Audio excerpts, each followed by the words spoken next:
Welcome to Machine Minds, where technology and humanity meet. I'm your host, Greg Terrusian, founder of Samson Rose, a recruiting and search business focused on the robotics and AI industries. The Machine Minds show is where we dive deep into the intricate world of robotics and artificial intelligence. As a staffing industry leader with a passion for the frontiers of technology, I'm pleased to be bringing you intimate conversations with the founders, investors, and trailblazers who are at the heart of the AI and robotics revolution. In each episode, we dig into their journeys, the applications of the products they're working on, and the breakthroughs that are shaping our future. Join us as we explore how these machine minds are transforming the way we live, work, and understand our world. Whether you're an entrepreneur, a tech enthusiast, or just curious about this amazing field, you'll learn something new with each episode. Let's delve into the extraordinary. Let's delve into machine minds. Hello and welcome to Machine Minds. I'm your host, Greg Terrusian, founder of Samson Rose, your robotics talent search partner. And on today's episode, I'm joined by Mahesh Krishnamurthi, co-founder of Vayu Robotics. Thanks for being on the show today, Mahesh. Thank you. Thanks a lot, Greg. Very happy to be here. This is one of the podcasts that I'm really looking forward to. I really do appreciate that. I'm very excited for this conversation, and I've been looking forward to this episode as well. So yeah, let's jump into it. Okay. Look, you've had, and for the listeners, if you don't know Mahesh, check out his LinkedIn, but you'll hear it all here. But you had a significant career with significant roles at Intel, Apple, Lyft, etc. Can you walk us through your journey and share how each of these experiences shaped your approach to innovation? Yeah, for sure. I graduated with a PhD in optoelectronics, and that was very deep into research in terms of physics, electrical engineering, and so on. My first job was at Intel. It was a very exciting project. I worked on building a silicon photonic transceiver. So basically like the optical version of the USB cable. It was our goal was to build the first one in the world at that time, maybe like 10 or maybe 15 years back. So at that stage, I was very fresh out of grad school. So I really learned how to structure experiments and be very rigorous and thorough about it. So in the early stage of my career, Intel helped shape how I should go about finding answers to questions through experiments and how to structure them so that the probability of finding the right answer is high. So Intel has a very rich culture in innovation. So I really learned a lot about how to go behind unanswered questions. So that was my and it also helped me take more risks. Basically, it's like building the first of something. So it's gave me a good experience in the 0 to 1 journey. And then after some point, maybe 3.5 years, I moved to Apple, where it's on the other end of the spectrum, where you ship millions of units and pay a lot of attention to detail. So at Apple, I would say the key things that I learned are they are super obsessed about the customer at every pixel level. And since I started working on the displays, I literally worked on making every pixel as perfect as it could be. So I learned the importance of attention to detail at Apple. It's way beyond what I had been exposed to during my life. So learned what extent you could do that at a job. And then the other thing that I really appreciated was the importance of teamwork. People say teamwork is important, but that is another axis where I really felt that you need a very well-oiled machine working together, backing each other, delivering things on time, and moving forward. So I really valued that, and I learned that aspect as well. So those are two things that really shaped how I should think about problems and be more disciplined. And then at Lyft, and then after that, I stayed at Apple for maybe 7-8 years, moved to the self-driving program when it started in 2013 or 14, stayed there until 2020. And after that, I went to Lyft to use some of the learnings that I had in the self-driving area to Lyft's level 5 program. And there, I was exposed, it was a smaller team. So I was exposed to a lot more aspects about system design and cross collaboration, like, how to bring a full system together, not just work on a component, but how to bring the whole system together. And I kind of appreciated that how your puzzle fits in to the whole piece is as important as solving the puzzle itself. Like how your puzzle Interesting. interacts with various Yeah. things is as important as solving the puzzle itself. And the other thing that I really appreciated was you could do very very hard you know you could solve very hard problems without being stressed. So that's something that I learned about Lyft, because their founders are super nice people. So usually niceness is taken as weakness in Yeah. the Yeah. industry, right? Yeah. But I Of course. really saw how that stereotype could be broken. Like you could still be nice and you can really solve hard problems. So those are things that have shaped how I think about work today. So that's something uh, to share. That's really great. Yeah, and well rounded. I mean, you hear that about Apple a lot of the time, like their attention to detail and everything, but it's great to hear how your experiences in each one and their way of working and I guess like the culture at each one as well shaped your style and vision and perspective on everything. That's really cool. Yes, yes. Yeah, there's one story I'd like to share. When you turn on a new Apple device, there is a small Apple icon that comes up, right? And we wanted to have the Apple icon to have the same color across every device at any place in the world. And I almost spent, I can't tell you, so many nights and days trying to make it really, really consistent among every Apple device that gets turned on. So that is the level of detail that they, it just, when you turn it on, it is there for maybe like a few seconds and it moves away, but they give a lot of attention to detail, and that has stayed with me. Yeah. And I think from people who are in the Apple ecosystem, I am as well, right? Once you're in that and you see how all of your products work well together and the similarities, even something like that is subconscious. For us, we wouldn't know, right? But now you're like, oh, it's familiar. This turns on the same way as my watch turns on, or as my, anything turns on the same way, my phone, my laptop. So yeah, that's really cool. Interesting. Let's talk about Vayu Robotics. So I'd love to dive into that. How did the idea for the company come about, and what was the initial vision that you and your co-founders had when you started? Yeah, so before I start, I want to talk a little bit about my co-founders, because it's people are very very important, right? Like I have a couple of co-founders. One of them is Anand Gopalan. He was a former public company CEO, and the other one is Nitish Srivastava. He's the CTO, and he's the machine learning expert in our team. And I met both of them when I was at Apple. Nitish, small startup, got acquired by Apple when I was in their special projects group, and Anand used to be the CEO of Velodyne LiDAR, from whom we used to buy LiDAR. So that's where I met them. And having worked in the field of autonomy collectively for maybe like 20, 25 years, we had an insight on what is possible and what is maybe not possible today. Maybe it takes some research breakthroughs to make that happen. And I think that level of insight helped us to figure out what are some product applications that we can have with currently existing tools or technologies that are available today. So we went to the whiteboard, looked at, okay, these are all available, these are all maybe available, and these are bets we could make. And then came up with, okay, what is a product that we could ship today or maybe in 3 years if all of these were available. That was the process, and then we went through that and then came up with this concept of a bike lane delivery robot. It's a low speed robot, like 20 miles per hour, not the kind that drives on public roads at very high speeds. And it also drives like a safe bicyclist. So the idea here was, if autonomy ever had to make it into the public world, uh, it should start from a safe place so that people feel comfortable about the whole technology.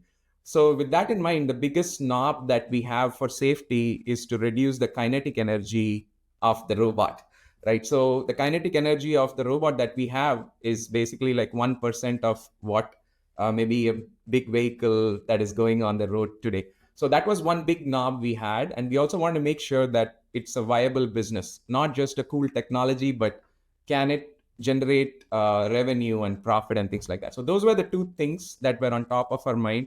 And then we figured out with customer experience first, what are some technical breakthroughs or problems we need to solve to enable that product vision. And then we came up with some ideas for that. So that's how it got started. Basically, having insight into the problems that we want to work on and come up with something realistic. Yeah, it sounds like a heavyweight founding team there with a lot of insight into the space. So a good team to start things off with for sure.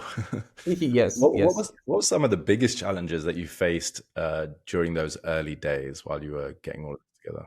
I would say, in the very, very early days when you start from scratch, like we were all from big companies, right? Where um, resources are not as constrained, both money and people. So we have a lot of liberty in the types of problems we can pick and how we can solve them.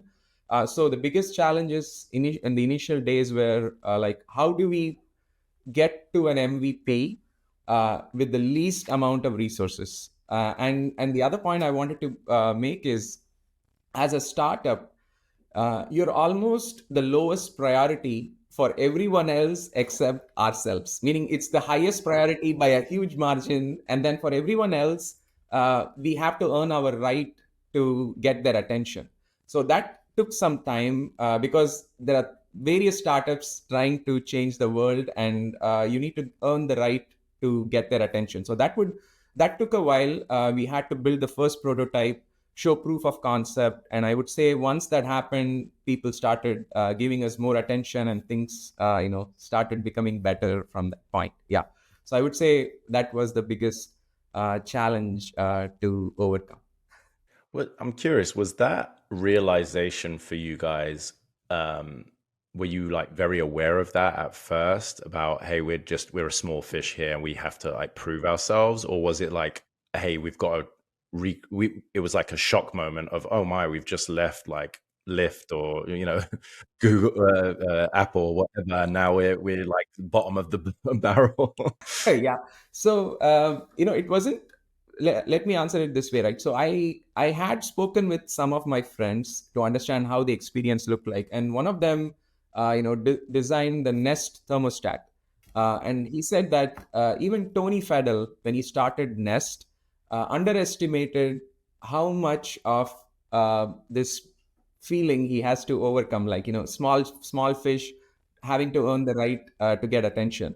I expected some of it, but to be honest, it took a lot more than what I expected. So it's really hard work to gain credibility from customers because they have their own problems to work on. So it needs to be so compelling that they will have to pay attention. So they cannot ignore you. So that's not straightforward to achieve.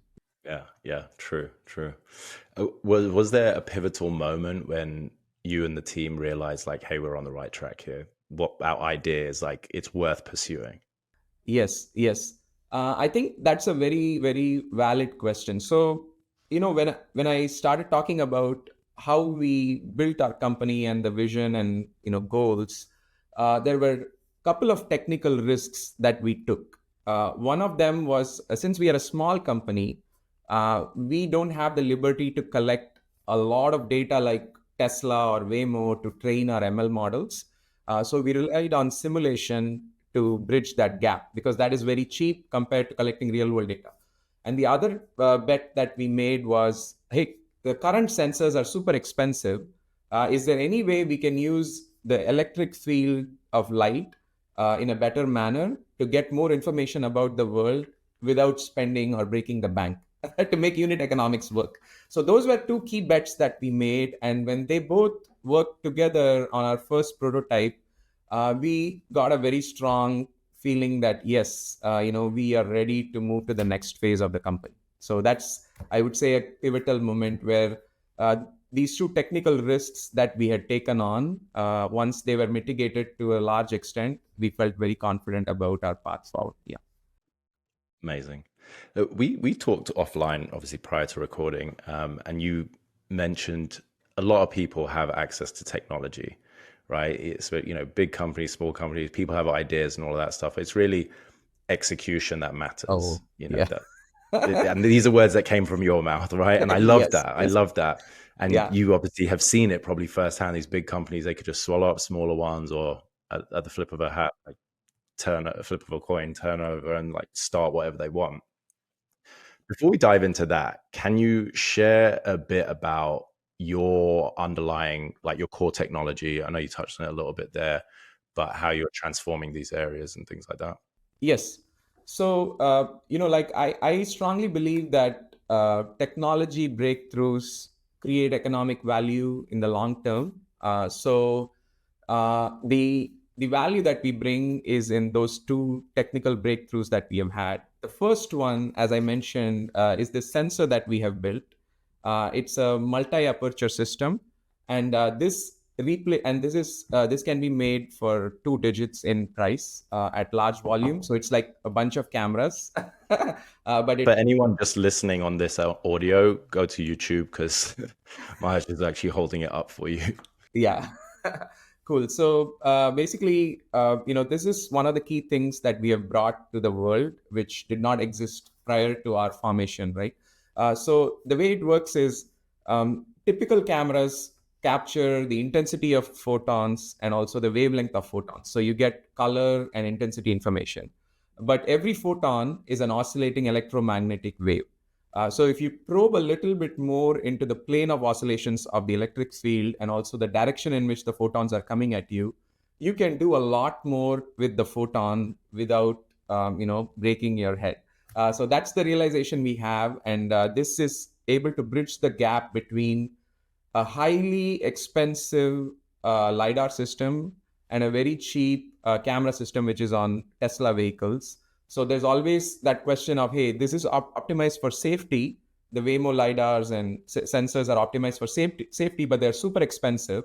But the Tesla camera and sensor systems are optimized for scaling, but they have a lot of gaps in safety. So is there any solution here in the middle for a sensor which is jointly optimized both for safety and scale? So that's what this solves by probing the electric field properties of a photon. So that's one technology breakthrough. Yeah. The other one that we have, we have had a lot of success with is so using simulated data for training and coming up with large models which are able to drive in the world has been an ongoing challenge in the industry. So we have been able to solve that because we have a breakthrough where we are completely able to train our models in simulation. We have 6 simulators, and then we are able to generate a lot of data every day. And we learn driving behaviors from the simulator, and they transfer very well to the real world seamlessly for our application. So that is an unlock that helps small startups like us to bridge the gap between real world data and simulated data, right? Like you don't need to collect 10,000 miles per day using a large fleet to train your models. You can do that with a GPU. So it scales with compute rather than the number of human drivers driving a large fleet. So those are two key technology unlocks we have had that have enabled us to get to wherever we are. Love that. And now talk to me about your viewpoint on the execution side of Oh, things, because I thought that was fascinating. Yeah. yeah, If you want to. yeah, sure. So, the idea is probably like 1% of the whole journey, right? Like the idea is the phase where you get started, but throughout the journey from that point all the way to the time it becomes a product that customers love, it's hardcore execution. I cannot emphasize that more. It is just paying attention to details, coming back day after day, having a strong work ethic, solving the hard problems first, and going after one issue after the other to tackle them in an engineering manner, right? Like that's the amount of discipline it takes to get anything meaningful out from the company. So it's the idea is important, but that also takes a lot of detours as we learn about the idea, because what at the start is fairly limited, and as you build it you'll start to uncover new issues about the idea, and then you'll come up with new ideas, and as smart people we are expected to adapt with new information. So everyone tries to do that, every human being, with new information we try to change our course, right? So Yeah. that's the path that takes us all to closer towards the product. Yeah. Perfect. Thank you. That's great insight and perspective for everyone listening. And I think everyone can get some value from that for sure. As well, we spoke about before for the recording, and you touched on it before, that your initial vision and initial technology was for like low speed delivery robots, right? But that's not the only thing that you've got in mind, right? Can you share more about like what the future options might be? Yeah, so that's the first product category. So we are super focused about it, but we do get a lot of inbounds from customers who could use the same technology for some other ancillary markets or adjacent markets. Like one of them is industrial automation. There are robots that need to move and see, so they want to use our technology for that application. And then there are people who want to use this for detecting slippery roads, for example. Like, can I detect slippery roads? There is no sensor that can detect black ice on road. Can you do it? So things like that are ancillary markets that we are trying to target. So it can be used for ADAS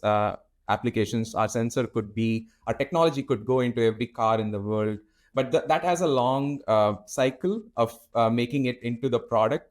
So as a startup, I think this is also my realization that the types of problems we can pick are bound in time, because our survival is dependent on us executing within that time. So we cannot pick problems which take 15 years to solve, even if we are capable or passionate about it. So we have to pick problems which have a decent, line of sight to solution within a reasonable amount of time, because venture capital has its own dynamics, right? So those are markets that are accessible, but we are fully focused on deliveries for now.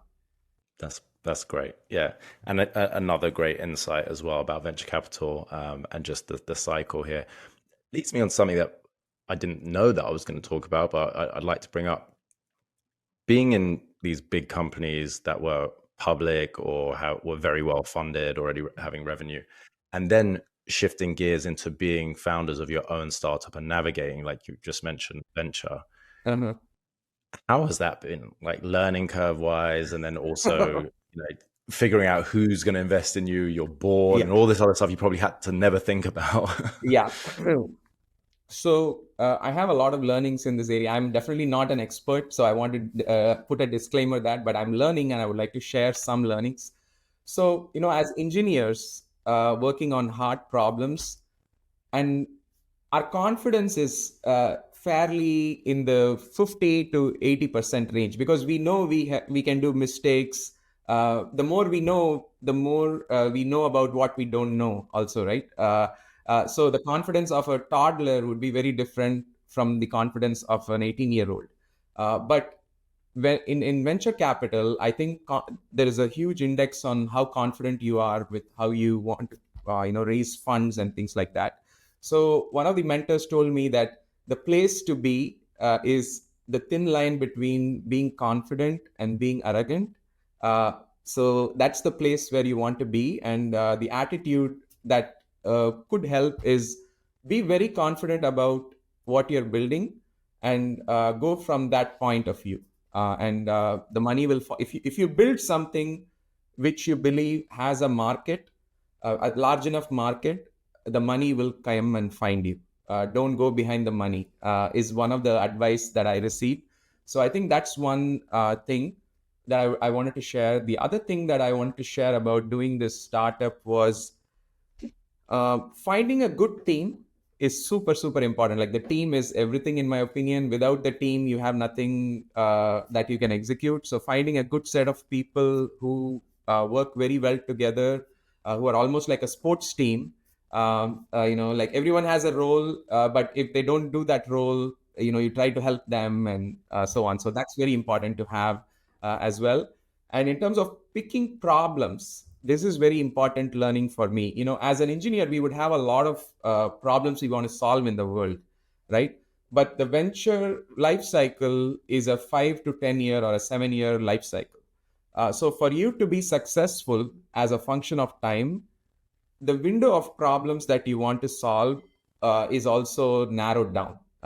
There are definitely people who have a lot of credibility in the field who could go after very big problems.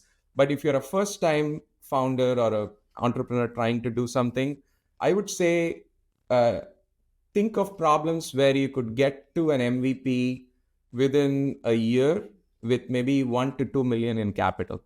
That's a good place to be if you're a first time founder.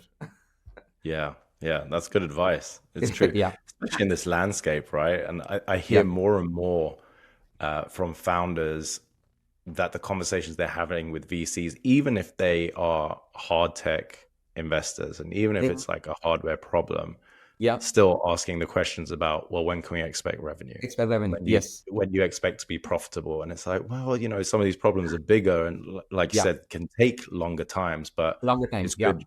Yeah, it's Yeah. good Because feedback to have it like yeah, quicker but if you're iteration. yeah, you can definitely solve very, very hard problems which take a longer time.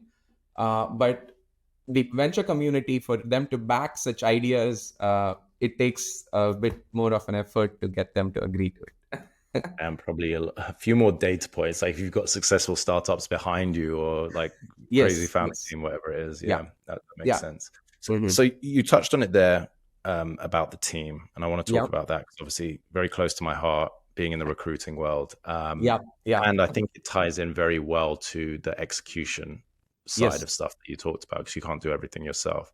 Yes. So, what qualities do you prioritize when you're building your team at Vayu Robotics, especially in such a rapidly evolving and Yeah. specialized company? Yeah. So, I like to say that there are a lot of smart people in the world, and almost everyone is gifted with something or the other. So there's something that they are born with and they acquire.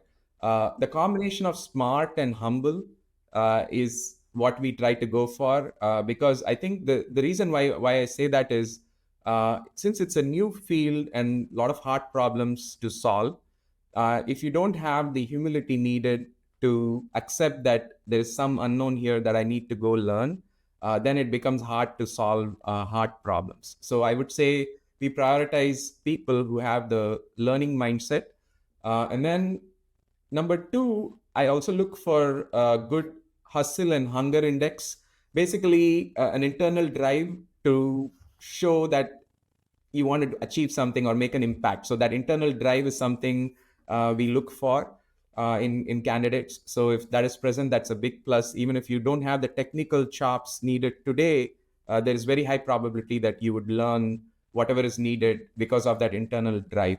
And we also, as a startup, early stage startup, we don't have the liberty to go after the types of superstars that Google or Facebook or Amazon or Apple would go after, right?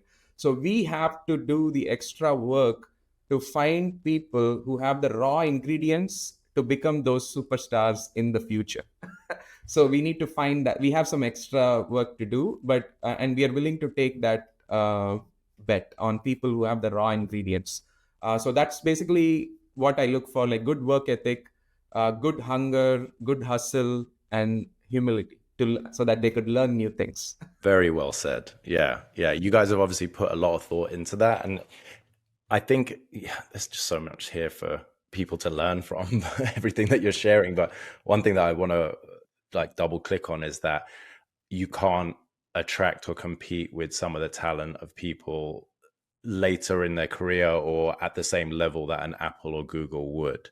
And you're looking for potential and the ability and someone that can grow into that, right? And I hear it time and time again from, I mean, you've obviously worked in those companies, so you see what it's like when you're hiring there. But it sounds like you're very self-aware about not only yourself and your team, but your company and your stage and your resources and all of that stuff, and how you are positioned within the market. I can't tell you how many times I speak to founders, and this isn't like a jab at them. It's just like it's a bit of a frustration from the recruiting standpoint where they're like, well, we want FANG people and that's all we want to look for. Or that I've spoke to founders where they're like, hey, it's Tesla and Nvidia and that's it. We won't hire anyone else. I'm like, fair, but you are a series, not even a series A, like a seed funded stealth company that doesn't have anything out. It's tough to attract that kind of talent. Like we're all about doing it. We headhunt, we engage, but be reasonable where you can't have people taking a 4 times pay cut and then going to something that just is funded for like the next 18 months.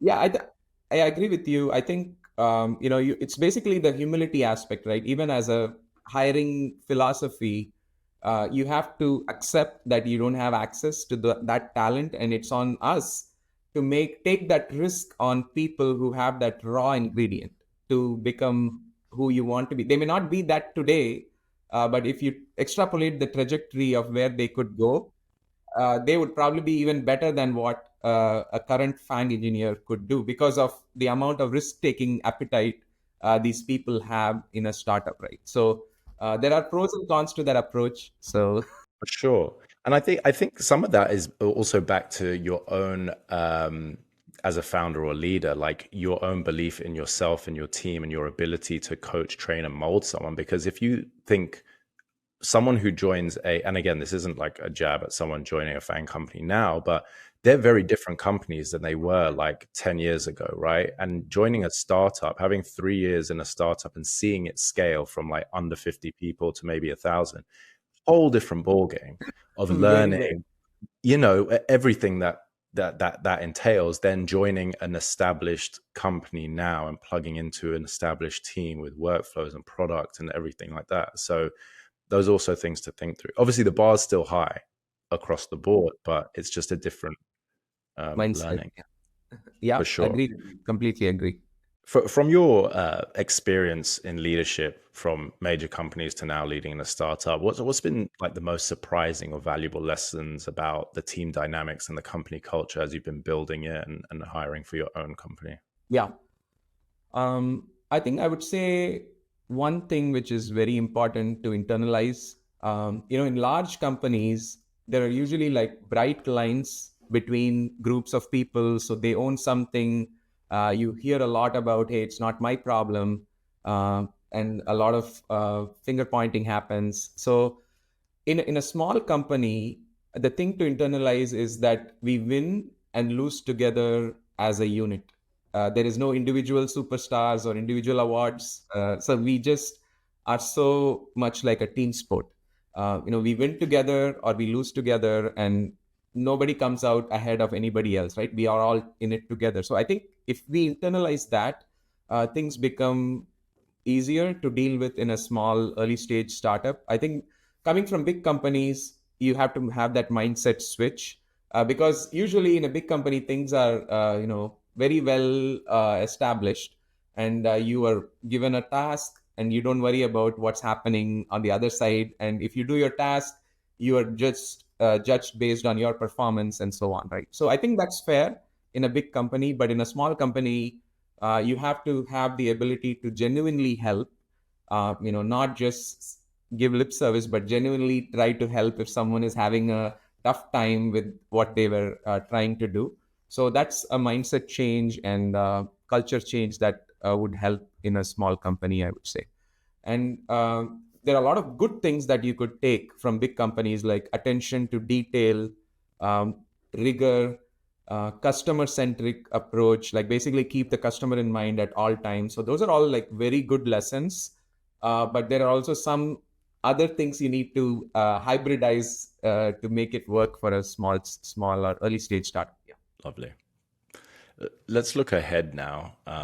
Industry as a whole first. What excites you most about the future of robotics and AI? And are there any trends or emerging technologies that you believe are going to be game changers? Yeah. So for a long time, self-driving has been a promising thing that will come in the future. And recently, if you saw the Tesla FSD performance, it is just not linearly scaling, it's just non-linearly scaling. So I'm very excited about what data could do for this technology. And one of the things I'm really excited about is with the advent of transformers and very good simulators that are able to simulate the real world in a very good manner.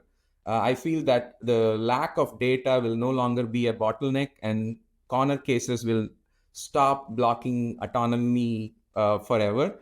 So I think I'm very excited about that, because we internally see that quite a bit. Like our ability to solve problems purely in simulation and then transfer it into the real world is a very big unlock. And this could enable not just delivery robots, but any robot that needs to move and manipulate things in the world.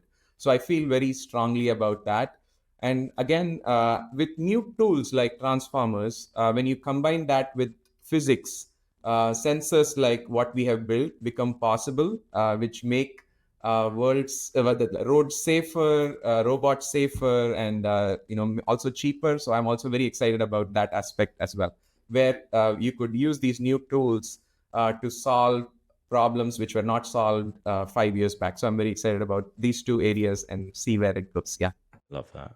And let's talk about Vayu Robotics and your future. Where do you see the company in the next 5 to 10 years, and what are some of like your long-term goals and aspirations? Yes, yes. So in the short to near term, we have signed a contract to scale our technology to 2,500 robots with a multi-billion-dollar instant commerce player. So we are very focused on bringing our product to the real world. So that's what is happening in the near term. But having said that, we believe that our approach could be contributing to how robots move and see the world. So we want that to be the driving force for us in the longer term. So that's what we are also focused for in the long term aspect. Yeah. Perfect. It's something I wanted to ask before we get to wrap. As technology evolves, so do people's and the view about like ethical questions surrounding it, right? How does Vayu Robotics approach the ethical and also safety implications? You mentioned about like the force of the delivery robots, but as this goes into different industries and your product, everything evolves, particularly in this area of autonomy and AI, like how are you thinking about that? Yeah. So the way we think about it is, I told you about our founding story. So the biggest knob to remove or reduce safety is the kinetic energy of the device. So I would say that even if the technology is ready, it has to start really at this low speed, low mass level, so that people develop trust that this is something that could be useful to me, and then they are willing to take more of it. So it has to come at a point where gaining consumer trust is straightforward. And I'm pretty sure that it is possible with the technology developments that we are seeing today. So we have always taken a safety first approach. In addition to that, you can always have some guardrails around these AI agents, where you say that irrespective of what your output is, you cannot do these things. So you bound it with some very hardly encoded rules that you cannot break, just like traffic rules, but a bit more detailed than that. So you could do that so that this always behaves within the confines of what a human would do if they were in that situation. So that's how we tackle safety, and we think about safety. And as I mentioned right at the beginning of this company, we wanted to dial up safety as much as possible. So we reduce the weight and mass, momentum, kinetic energy of the robot. So that's how we think about it. Perfect. Perfect. Now, for aspiring entrepreneurs and innovators listening, what advice do you or can you give based on your journey so far? I'm not as experienced as a lot of people to give advice, but there are two things that people have told me that I keep in mind. Um, you know, uh, the first thing is, if you are doing innovation, the breakthroughs usually come from the most unexpected place uh, in most of the things that you try out. Like so having an open mind, so that we are not expecting some breakthrough to happen in a certain area. uh, just be open. The breakthrough can come from any place that is accessible to you. So having that in mind would help. And no matter what the situation is, trying to be positive about that situation is always energizing. So things are never rosy. There's a lot of roller coasters on a day-to-day basis, on an hourly basis. So no matter what situation you are in, always think that there will be something that will click or some breakthrough will happen from the most unexpected place. And I've seen that happen in our journey, and I'm pretty sure everyone will relate to what I'm trying to say. So those are two things that I would give. And I would say, life is too short to be working on things you're not energized by. So I would optimize for that energy coming into your system more than anything else, and enjoy the journey. That's what I would say. Yeah. Perfect. Very well said. Thank you. Look, thanks again for being on the show, Mahesh. It's been a pleasure. I'm very, very excited for this episode to come out. It's been one of my favorite to date. I'll just tell you that, and for everyone out there. Where can where can our listeners follow you? I, I'm not big on Twitter, or I don't have a Twitter. I have it, but I'm not using that because we have a lot of other things to work on. So I don't spend time on Twitter. I'm on LinkedIn, so you can follow me on LinkedIn. And my email is mahesh@vayurobotics.com. So if you have anything to ask, you can shoot me an email there. Yeah. Thank you so much. And we will link your LinkedIn and the company website and everything in the show notes Yes. for everyone as well. Thank you. Thanks a Look, lot. it's been a pleasure. Thank you again, Mahesh, and I look forward to keeping in touch. Yes, thanks a lot, Greg. Thanks a lot for your time, and very, very happy to have done this with you. My pleasure. Thank you.